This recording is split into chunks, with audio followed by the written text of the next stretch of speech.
अमरावती शहरातील मुख्य केंद्रबिंदू असलेल्या डॉक्टर बाबासाहेब आंबेडकर चौक, इरविन चौक येथील पुतळा परिसरातील जागेसंदर्भात सोमवारी 13 जुलै रोजी उच्च न्यायालयाने आंबेडकरी अनुयायांच्या बाजूने ऐतिहासिक आणि महत्त्वपूर्ण निर्णय दिला आहे.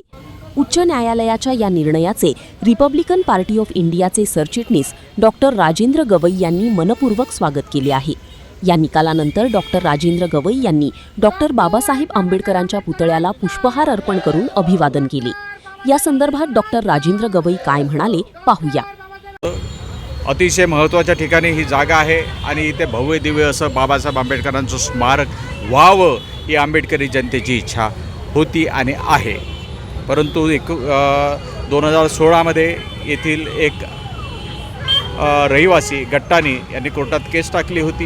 ही जागा माझी आहे, मला मिळण्यात यावी आणि इथे आम्ही सुशोभीकरण करू देणार नाही अशा प्रकारची केस त्यांनी टाकली होती. आणि तब्बल 10 वर्षांनी आज हायकोर्टामध्ये जस्टिस किलोड आणि जस्टिस राज वाकोडे यांच्या बेंचने निर्णय दिला की ही जी जागा आहे ही जागा परमपूज्य डॉक्टर बाबासाहेब आंबेडकरांच्या स्मारकासाठी ओपन केली आहे, म्युन्सिपाल्टीला दिलेली आहे. त्याच्यामुळे आता सगळे अडथळे दूर झालेले आहे आणि भलं मोठं स्मारक इथे आता निर्माण होईल. जागेमध्ये अनेक लोकांचे योगदान आहे, मी नाव घेणार नाही. आईसाहेबांचं नाव आहे, पण आईसाहेबांच्या व्यतिरिक्त सगळ्यांचेच नावं आहेत. मी त्याचं एकट्यानं श्रेय घेणं म्हणजे चुकीचं होईल.